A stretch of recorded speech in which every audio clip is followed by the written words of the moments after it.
नमस्कार दोस्तों, आज है 22 में की करंट अफेयर्स में आप सभी का हार्दिक स्वागत है। जो लोग डेली वीडियो को देख रहे हैं उन सभी का धन्यवाद और जो लोग पहली बार आए हैं उन सबका स्वागत है। तो कृपया करके वीडियो को जितना हो सके शेयर करिए। Sharing is the best way of caring, मैं हर बार कहता हूं, क्योंकि दोस्त असली वही है जो एक दोस्त की पीछे से मदद करे, भले ही सामने उसका बुराई करे लेकिन पीछे हमेशा उसका साथ दे। ध्यान रखिएगा, असली दोस्ती वही है। जो मैं करंट अफेयर्स ये ला रहा हूं डेली, काफी रिसर्च करके मेहनत करके बनाता हूं, तो प्लीज चैनल को सब्सक्राइब करके जितना हो सके शेयर करिए। इसी के साथ पहले प्रश्न से शुरुआत करते हैं।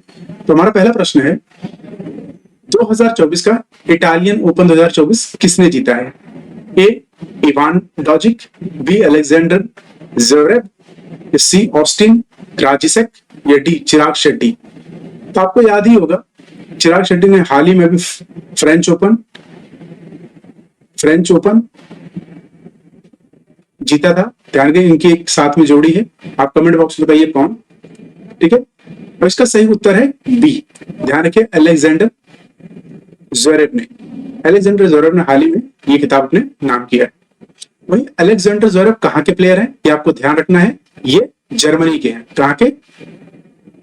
जर्मनी। ध्यान रखिए, जर्मनी के प्लेयर हैं। इन्होंने किसको हराया है? निकोलस ज़ेरी को, जो कि कहाँ के प्लेयर हैं? चिली। ध्यान रखिए, कहाँ के हैं? चिली। ठीक है, साउथ अमेरिकन कंट्री है, तो साउथ अमेरिका का ब्राजील यहाँ शहर है और यहाँ पर ये चिली है। ठीक है, जर्मनी यूरोप का शहर है।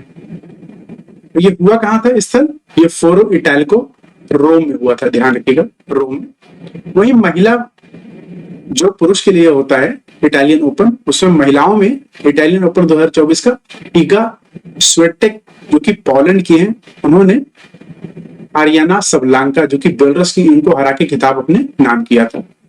वहीं आपको याद होगा, सात्विक और चिराग की जोड़ी ने भी थाईलैंड ओपन 2024 का जो संस्करण था उसको जीता है। फ्रेंच ओपन 2024 का भी संस्करण सत्यजीत राय, रंकी रेड्डी और चिराग शेट्टी ने जीता था, जो कि भारत के। ध्यान रखिएगा। इसी के साथ अगला प्रश्न में चलते हैं। अगला प्रश्न है, हाल ही में किस देश के राष्ट्रपति का हेलीकॉप्टर दुर्घटना में निधन हो गया? A Brazil, B Iraq, C Iran या डी फिलीपींस। तो इसका सही उत्तर है सी ईरान। ध्यान रखिएगा, ईरान के राष्ट्रपति का भी हाल ही में एक दुखद हेलीकॉप्टर दुर्घटना में इनकी मृत्यु हो गई थी। वहीं आगे थोड़ी बात कर लेते हैं कि इनके राष्ट्रपति का नाम क्या था? इब्राहिम राइसी। ये प्रश्न आ सकता है, ईरान के राष्ट्रपति जिनके हेलीकॉप्टर में क्रैश हुआ था उनका नाम क्या था? तो ध्यान रखिए, इब्राहिम राइसी। कब हुई थी मृत्यु? 19 मई को। हुआ कहाँ था ये? अजरबैजान। ये भी बहुत इंपॉर्टेंट है, ध्यान रखिएगा, अजरबैजान। मैप में मैं इसकी लोकेशन आपको दिखा दूंगा। ठीक है, लगे हुए पहाड़ी उत्तर पश्चिम में हेलीकॉप्टर की दुर्घटना हुई थी। वहीं इनके साथ साथ विदेश मंत्री भी यहाँ के, इनका नाम है हुसैन अमीर अब्दुल्ला, इनकी भी मृत्यु हुई थी। और वह अभी हाल ही में ईरान के अंतरिम राष्ट्रपति के पद पर मोहम्मद मोखबर को नियुक्त किया गया है, क्योंकि 50 दिन के अंदर, 50 डेज के अंदर इन्हें परमानेंट प्रेसिडेंट इनको नियुक्त करना पड़ेगा। तो हाल ही फिलहाल में इन्होंने मोहम्मद मोखबर को नियुक्त किया है। वहीं हवाई दुर्घटना में दुनिया के किन नेताओं की मृत्यु हुई है और वो जान लेते हैं। पाकिस्तान के राष्ट्रपति मोहम्मद जिया-उल हक का, ध्यान रखिएगा, निधन इसी हेलीकॉप्टर में हुआ था। मतलब इनका भी निधन हेलीकॉप्टर क्रैश में हुआ था। वहीं इराक के राष्ट्रपति अब्दुल सलाम आरिफ का भी निधन हेलीकॉप्टर क्रैश में हुआ था। फिलीपींस के राष्ट्रपति रमन मैग्सेसे का भी निधन हेलीकॉप्टर में हुआ था। ब्राजील के राष्ट्रपति नेरू रामोस और हर्बर्तो कास्टेलो बैट्रो, दोनों का निधन एक हेलीकॉप्टर क्रैश में हुआ था। वही भारतीय नेता आपको याद होगा, संजय गांधी का भी निधन हेलीकॉप्टर क्रैश में हुआ था। माधवराव सिंधिया का, इनकी विमान में दुर्घटना में ही मृत्यु हुई थी। उसी के साथ आप ये मैप देखिए, ये है आपका यहाँ ईरान। यानी कि ये ईरान जो है, इसकी राजधानी है तेहरान, ये आपको ध्यान रखना है। ठीक है, और ये एल्ब्रूज माउंटेन, कई बार क्वेश्चंस पूछा गया है एसएससी में कि एल्ब्रूज माउंटेन कहां पर है। आप कभी रेलवे का एग्जाम निकाल के देखना, 100% आपको मिल जाएगा। इसमें पूछा ज़ैग्रोस माउंटेन कहां पर स्थित है, तो ध्यान रखिए ईरान। ये आपको ध्यान रखना है, ठीक है। वही ईरान किससे लगा हुआ है? नॉर्थ में कैस्पियन सी और नीचे पर्शियन गल्फ। आपको ध्यान कौन कौन सी कंट्री टच करती है? तो आपका ईस्ट में, आपको वेस्ट में है इराक, ऊपर फिर टर्की, फिर अजरबैजान। यहाँ पे क्रैश हुआ था, ये ध्यान रखिएगा, यहाँ तबरीज के पास, ठीक है। यहाँ तुर्कमेनिस्तान, अफगानिस्तान, पाकिस्तान। अच्छा, अगर मैं आप कहूँ तो तुर्कमेनिस्तान की कैपिटल क्या है? अशकाबाद, ये याद रखें। अफगानिस्तान की कमेंट बॉक्स में प्लीज बताइए। अगले प्रश्न की तरफ पढ़ते हैं। अगला प्रश्न है, आप देखिए, हाल ही में यूनिसेफ की मदद से विकसित आपदा प्रबंधन मंच ड्रीम्स को किसने लॉन्च किया है? अभी हाल ही में, रिसेंटली में, अभी बताइए, यूनिसेफ की मदद से ड्रीम्स की स्थापना किसने की है? ए आसाम, बी केरला, सी कर्नाटका, डी उत्तराखंड। इसका सही उत्तर देखिए है तो आसाम, लेकिन आप सबके दिमाग में चल रहा होगा उत्तराखंड, क्योंकि आपदा खासकर आपको लोग पता है कि उत्तराखंड में ही आती है। ऐसा नहीं है, हमारे भारत के खासकर जो सदर्न एरियाज हैं, यहाँ पर भी आपदा कर्नाटका केरला में आती रहती है, ठीक है। वहीं साथ साथ में जो उत्तराखंड वाला एरिया है, जो उत्तराखंड वाला एरिया हमारा, यहाँ ये वाला, यहाँ पर भी बहुत सारी आपदाएं आती है, ठीक है। तो हाल ही में ये यूनिसेफ की मदद से डेवलप किया गया है डिजास्टर मैनेजमेंट, ठीक है। आइए ड्रीम्स के बारे में थोड़ा सा जानकारी एकत्र कर लेते हैं। वही विभिन्न आपदाओं के दौरान हुए नुकसान की ऑनलाइन रिपोर्टिंग के लिए इसको तैयार किया गया है। एक डिजिटल प्लेटफॉर्म है जो कि यूनिसेफ के साथ गुवाहाटी में लॉन्च किया गया है। असम की कैपिटल क्या है? राजधानी क्या है? गुवाहाटी। ये आपको ध्यान रखना है, ठीक है। अच्छा, असम के गुवाहाटी है। असम किस किस, कौन कौन से राज्य, कौन कौन से राज्य असम से अपनी सीमा साझा करते हैं? अपनी सीमा साझा करते हैं।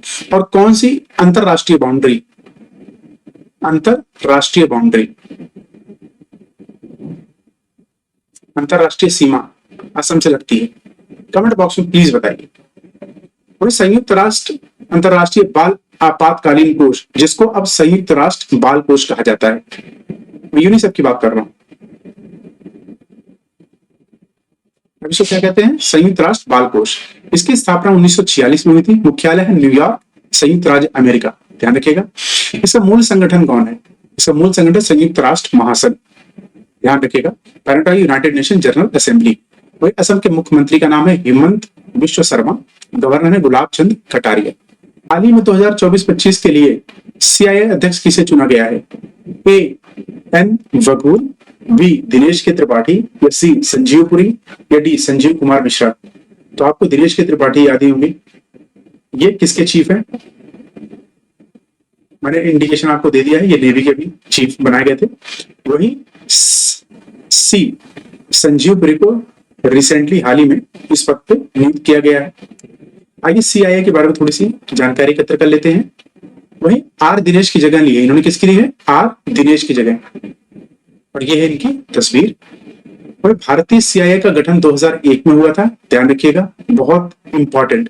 सीआईआई का गठन कब हुआ था? 2001 में। ये बहुत ही इंपॉर्टेंट है। अगला, ये गैर सरकारी, गैर लाभकारी, मतलब नॉन प्रॉफिट बॉडी है, नॉन गवर्नमेंट बॉडी है। यह भारत का प्रमुख प्रमाणन निकाय है। ये इंडिया से प्रीमियर सर्टिफिकेशन बॉडी है। जैसे हमारे यहाँ ग्रीन बिल्डिंग प्रोजेक्ट आया था, याद है? भारत में ग्रीन बिल्डिंग रेटिंग प्रोजेक्ट, कि जो बिल्डिंग ज्यादा एनवायरमेंट को नुकसान नहीं पहुंचाई उनको रेटिंग्स देते हैं, ठीक है। और एक मापदंड तय किया है कि बिल्डिंग्स को किस प्रकार बनना चाहिए ताकि पर्यावरण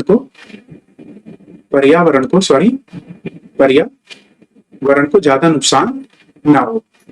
तो इसके लिए बॉडी बनाई गई है। इसका मुख्यालय कहाँ है? हैदराबाद। ये आपको ध्यान रखना है। तो अगला प्रश्न है कि पशुपालन DAHBD, पशुपालन और डेयरी विभाग ने किस अंतरराष्ट्रीय संगठन के साथ वैक्सीन कोल्ड चेन प्रबंधन और क्षमता निर्माण के डिजिटीकरण पर समझौता ज्ञापन पर हस्ताक्षर किए हैं? A WHO, B WTO, C UNEP, या D UNDP। इसका सही उत्तर है D, United Nation Development Programme के साथ हाल ही में DAHD, इसे, जिसकी फुल फॉर्म क्या है? पशुपालन और डेयरी विभाग, department of animal husbandry and dairying, जो कि ministry of farmers and animal husbandry के अंदर आती है। ध्यान रखिएगा, ठीक है। तो इनके साथ साझा करके अभी जो कोल्ड स्टोरेज है, उसकी कोल्ड स्टोरेज की जगह बना रही है, ध्यान रखिए, कोल्ड स्टोरेज की जगह बना रही है ताकि जो भी वैक्सीन है उनको स्टोर करा जा सके और पशुओं को दिया जा सके समय पे। आइए इसके बारे में थोड़ी जानकारी लेते हैं। पशुपालन और डेयरी विभाग DHD, जो कि मत्स्य पालन पशुपालन डेयरी मंत्रालय के आज संयुक्त राष्ट्र विकास कार्यालय UNDP के साथ वैक्सीन कोल्ड चेन को प्रबंधन क्षमता निर्माण और संचार योजना के डिजिटीकरण पर एक समझौता ज्ञापन हस्ताक्षर किए हैं। वही आइए UNDP की स्थापना कब हुई थी? 1965 में। मुख्यालय कहाँ है? न्यूयॉर्क, USA में। विश्व व्यापार संगठन की, इसे WTO कहते हैं। इसका गठन 1995 था। उससे पहले इसे गट नाम से जाना था, जबकि स्थापना हुई थी 1948 में। ध्यान रखिएगा, बहुत इंपॉर्टेंट है। इसका मुख्यालय है जिनेवा, स्विट्जरलैंड। वहीं यूनेप के बारे में बात करें, इसका गठन हुआ था 1972 में। मुख्यालय है नैरोबी, जो कि राजधानी है केन्या की। वहीं WHO के बारे में ध्यान रखिएगा, WHO के बारे में 1948 में इसकी गठन हुआ था, स्थापना हुई थी जिसे कहेंगे, और मुख्यालय इसका जिनेवा, स्विट्जरलैंड में। उसी के साथ अगले प्रश्न में चलते हैं। याई सीनियर नेशनल चैंपियनशिप 2000 कहां आयोजित की गई है? ए मुंबई, बी दिल्ली, सी तमिलनाडु, डी केरला। इसका सही उत्तर है ए मुंबई। हाल ही में मुंबई में ये चैंपियनशिप आयोजित की गई थी, जिसके अंदर लगभग 32 से 34 टीमों ने हिस्सा लिया था। अच्छा, ये है क्या? ये ध्यान रखिएगा, याचिंग एसोसिएशन ऑफ इंडिया, याई, मतलब ये देखिए, ये याच होती है, इनकी रेस होती है, जिसके अंदर इंडियन आर्मी, नेवी और विश्व के तकरीबन 30 से 35 देश हिस्सा लेते हैं। ठीक है, इनकी रेस होती है। हाल ही में मुंबई में 2022 से शुरुआत हुई थी इसकी। ठीक है, वहीं मुंबई में भारतीय नौसेना वाटरमैनशिप प्रशिक्षण केंद्र में याचिंग एसोसिएशन ऑफ इंडिया, जिसे याई कहते हैं, और Indian navy selling association INSA के तत्वावधान में आयोजित किया गया है। इसे पूछ किया, अगर आयोजन किसने किया था, तो AII और INSA के द्वारा की गई थी। ये आपको ध्यान रखना है। कहाँ हुआ था? मुंबई। ये आपको ध्यान रखना है। और सुल्तान, कुछ और मुख्य गेम्स के बारे में जानकारी लेते हैं। जैसे सुल्तान अजलान शाह ट्रॉफी 2024 किसने जीती थी? जापान ने। किसको हराया था? पाकिस्तान को। ये ध्यान रखना है आपको। 36वां लाल लीला खिताब रियल मैड्रिड ने जीता था। याद रखिए, रियल मैड्रिड को कैप्टन कौन है, मुझे कमेंट बॉक्स में बताइए। वहीं AFC U23 Asia cup Japan ने जीता था उज्बेकिस्तान को हरा के। ध्यान रखिएगा इसका। वहीं 2025 BWF वर्ल्ड जूनियर बैडमिंटनशिप, ठीक है, बैडमिंटनशिप किसने जीता था? कहां हुआ था? गुवाहाटी, आसाम में। ध्यान रखिएगा। वही थॉमस कप और उबर कप कहां हुआ था? चाइना में। ये ध्यान रखिएगा। थॉमस कप होता है मेन के लिए, ये क्या है? बैडमिंटनशिप चैंपियनशिप है। ध्यान रखिए, बैडमिंटनशिप चैंपियनशिप में थॉमस कप और उबर कप। और उबर कप किसके लिए होता है? वुमेन के लिए। थॉमस कप किसके लिए होता है? मेन के लिए, और उबर कप होता है वुमेन के लिए। दोनों ही चाइना में हुए थे, और चाइना ने इंडोनेशिया को हराया था दोनों में। ये ध्यान रखिएगा। ICC T20 वर्ल्ड कप 2024 कौन होस्ट करेगा? तो बांग्लादेश से। ध्यान रखिएगा। ICC T20 mains world cup 2024 कौन होस्ट करेगा? USA और वेस्ट इंडीज मिलकर इसको होस्ट करेंगे। पहली बार USA होस्ट कर रहा है, ध्यान रखिएगा, वर्ल्ड कप। उसके साथ अगला प्रश्न है, हाल ही में किसे अंतरराष्ट्रीय एल्युमिनियम संस्थान के उपाध्यक्ष के रूप में नियुक्त किया गया है? अली अल बकाली, जॉन स्लेवन, या अनिल अग्रवाल, या लक्ष्मी मित्तल।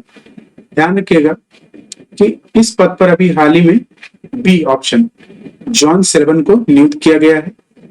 अली अल बकाली इसके प्रेसिडेंट है। ध्यान रखिए, इसके प्रेसिडेंट है। और वाइस चेयरमैन कौन है? जॉन स्लेवन। और चेयरमैन, जैसे प्रेसिडेंट कह रहा हूं मैं, चेयरमैन कौन है? Ali Al Bakali, aluminium institute of international के। वहीं अनिल अग्रवाल कौन है? वेदांता के मालिक। वेदांता जो कि इंडिया में एल्युमिनियम की प्रोडक्शन को देखता है। लक्ष्मी मित्तल आपको पता है, स्टील किंग ऑफ वर्ल्ड बोलते हैं। उसी के साथ आइए देख लेते हैं अंतरराष्ट्रीय एल्युमिनियम संस्थान जिसकी स्थापना 1972 में हुई थी, इसका मुख्यालय लंदन में है, यूके, ध्यान रखिएगा। वही सबसे बड़ा एल्युमिनियम का प्रोडक्शन चीन करता है, आपको ध्यान रखना है। दूसरा भारत है, तीसरा रूस है, ठीक है। वही आइए फॉसिल फ्यूल्स के बारे में, उसके लार्जेस्ट प्रोड्यूसर के बारे में, दूसरा सबसे बड़ा उत्पादक कौन है इसके बारे में जानते हैं। तो कोयला का सबसे बड़ा उत्पादक कौन है? चीन, ये आपको ध्यान रखना है। दूसरा कौन है? भारत। वही नेचुरल गैस सबसे बड़ा उत्पादक कौन है? United states of America. दूसरा कौन है? रशिया। तीसरा है पेट्रोलियम, पेट्रोलियम का सबसे बड़ा उत्पादक कौन है नंबर 1 पे? यूनाइटेड स्टेट्स, उसके बाद रशिया।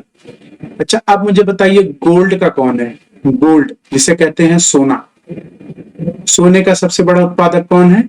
ध्यान रखिएगा, चाइना। चाइना। अगर मैं कहूं आयरन ओर का कौन है? आयरन ओर का कौन है? कमेंट बॉक्स में क्या मुझे बता सकते हैं आयरन ओर का कौन है? ध्यान रखिएगा, ऑस्ट्रेलिया, ठीक है। तो ये आपको ध्यान रखना है सारी चीजें। इसी के साथ आगे बढ़ते हैं। अगला है भारत के कितने राज्य एक साथ संयुक्त हाथी जनगणना 2024 आयोजित करेंगे? 5 राज्य, 8 राज्य, सी 4 राज्य, डी 7 राज्य। इसका सही उत्तर है सी, हाल ही में 4 राज्य, साउथ इंडिया के 4 राज्यों ने यह फैसला लिया है कि एक साथ जनगणना करेंगे। तो उन 4 राज्यों का नाम सुन लीजिए। पहला है तमिलनाडु, केरला, तीसरा है कर्नाटका, चौथा है आंध्र प्रदेश। ये आपको ध्यान रखना है, ठीक है। वहीं 2017 की हाथी जनगणना के अनुसार कुल हाथियों की संख्या है भारत में 29,964, जिसमें कर्नाटक में तकरीबन 6,049 हाथी हैं। इसके बाद सबसे ज्यादा हाथी असम में पाए जाते हैं, ध्यान रखिएगा। वहीं हाथी परियोजना 1952 में भारत सरकार द्वारा पर्यावरण और वन मंत्रालय द्वारा शुरू की गई थी। आपको बहुत ही इंपॉर्टेंट है, इसको याद रखिएगा। वहीं IUCN की रेड लिस्ट में लुप्त प्राय में सम्मिलित है हाथियां, मतलब एंडेंजर्ड में। वही वन्य जीव संरक्षण अधिनियम में 1972 की अनुसूची 1 में है और साइट्स की परिशिष्ट सूची 1 में, ये ध्यान रखिएगा। उसी के साथ ये देख लेते हैं कौन कौन से इस राज्य हैं, इनका मैप ध्यान रखिएगा। कर्नाटक जैसे होता है, इसका कैपिटल क्या है? बेंगलुरु। आंध्र प्रदेश कैपिटल अमरावती। फिर दूसरा आपका केरल, केरल कैपिटल तिरुवनंतपुरम, ये आपको ध्यान रखना है, ठीक है। उसी के साथ तमिलनाडु, तमिलनाडु की कैपिटल आप मुझे कमेंट बॉक्स में बताइए, वैसे चेन्नई है, ध्यान रखिएगा। अगला प्रश्न है, हाल ही में एलोन मस्क ने किस देश में स्टारलिंक सेवाएं शुरू की हैं? A Ukraine, B Israel, C Indonesia, D India.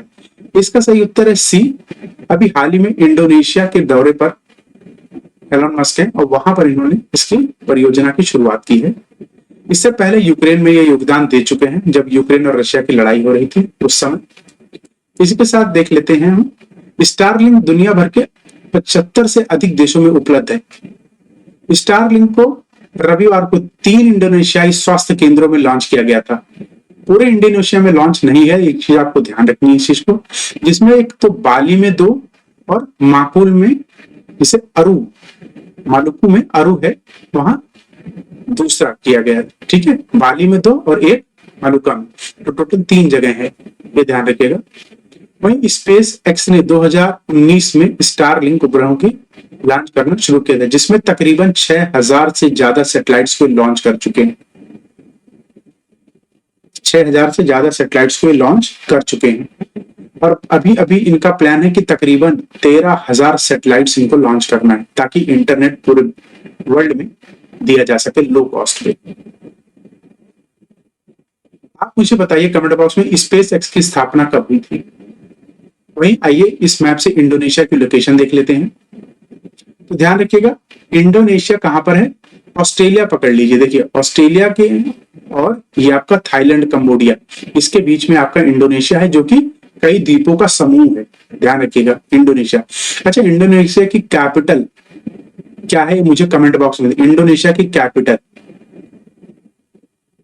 Indonesia की कैपिटल क्या है मुझे कमेंट बॉक्स में आप बताइए, ठीक है। यही है, देख लीजिए। साथ में इस स्टेट को क्या कहते हैं? स्टेट ऑफ मलक्का या स्टेट ऑफ क्या कहते हैं, और साउथ चाइना सी आप देख लीजिएगा, ये है बहुत ही इंपॉर्टेंट है क्योंकि चाइना का हेजेमनी यहाँ रहता है। वहीं फिलीपींस देख लीजिएगा, ठीक है, इंडियन ओशन में स्थित है ये सारा। ये आपका सुमात्रा, ये जकार्ता, ये जावा। अगले प्रश्न की तरफ बढ़ते हैं। इन्फ्लुएंजा के खिलाफ नैदानिक परीक्षण पर किस तरह का टीका चल रहा है? A viral vector vaccine, B mRNA vaccine, या सी इनएक्टिवेटेड वैक्सीन, या डी स्पाइक प्रोटीन वैक्सीन। इसका सही उत्तर है बी एमआरएनए वैक्सीन टीका।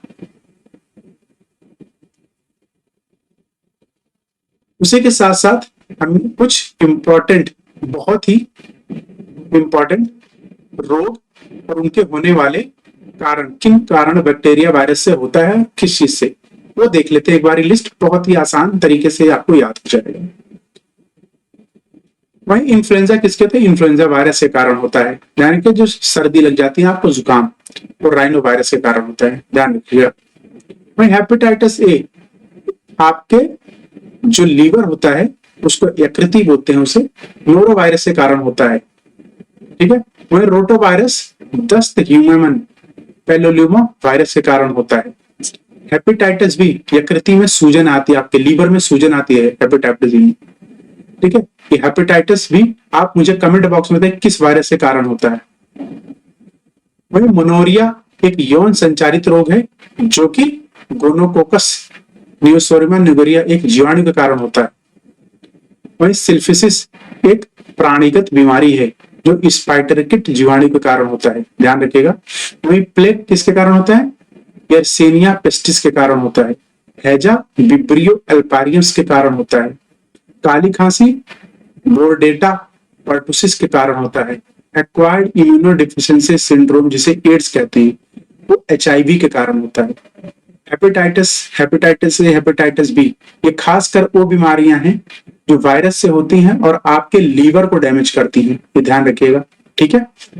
वही छोटी माता जिसे स्मॉल पॉक्स कहते हैं, वेरिसेला जोस्टर वायरस के कारण होता है। आप मुझे कमेंट बॉक्स में बताइए,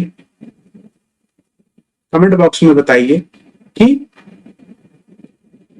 जो चिकन पॉक्स है किसके कारण होता है, किसके कारण होता है? वही मलेरिया मादा एनाफिलिस मच्छर काटने से क्या होता है।